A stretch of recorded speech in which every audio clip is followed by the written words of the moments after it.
Hi friends, Siragadikka ஆசை சீரியலில் நாளைக்கு என்ன நடக்க போகுதுங்கிறத பார்க்கலாம். வாங்க வீடியோக்குள்ளே போகலாம். நம்ம சேனலில் இப்போ தான் ஃபஸ்ட் டைம் பார்க்குறவங்க சப்ஸ்கிரைப் பண்ணிக்கோங்க.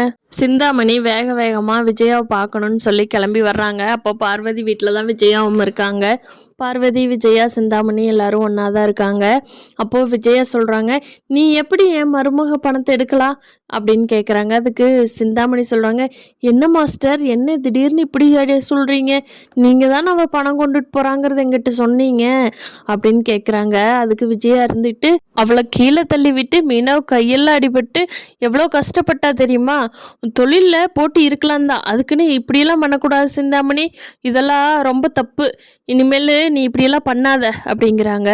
சிந்தாமணிக்கு ஷாக்காயிருது. என்ன மாஸ்டர், என்ன இப்படி சொல்கிறீங்க திடீர்னு?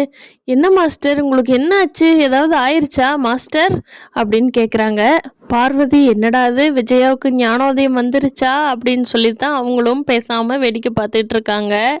அப்போது விஜயா சொல்கிறாங்க சிந்தாமணி கிட்ட, இங்கே பாருங்கள் சிந்தாமணி, என் மருமகளை நீங்கள் இப்படி பண்ணினது எனக்கு சுத்தமாகவே பிடிக்கல. தயவு செஞ்சு இனிமேல் என்கிட்ட கிளாஸுக்கெல்லாம் வராதிங்க.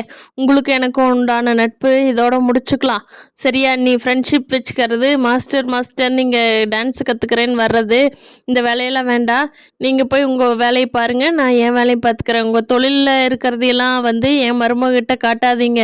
அவரவராக முன்னேறதுக்கு வழி பாருங்கள், அடுத்தவங்களோட தொழிலை பிடுங்காதீங்க சிந்தாமணி அப்படின்னு விஜயா சொல்லிடுறாங்க.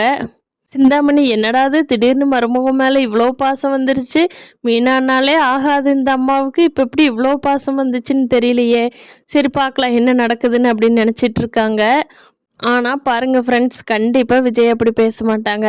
அந்த சமயத்தில் யாராவது முத்துவோ மீனாவோ யாராவது அந்த வீட்டுக்குள்ளே வந்திருக்கலாம். அவங்கக்கிட்ட இவங்க பண்ணின தப்பு வெளியில் தெரிஞ்சிடக்கூடாது அப்படிங்கிறதுக்காக விஜய் அப்படி நடிச்சிட்ருக்காங்க.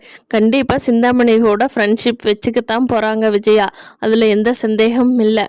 பார்க்கலாம் இந்த கதை எப்படி போக போகுதுன்னு. இந்த வீடியோ பிடிச்சிருந்தா லைக் பண்ணிக்கோங்க. தேங்க்யூ.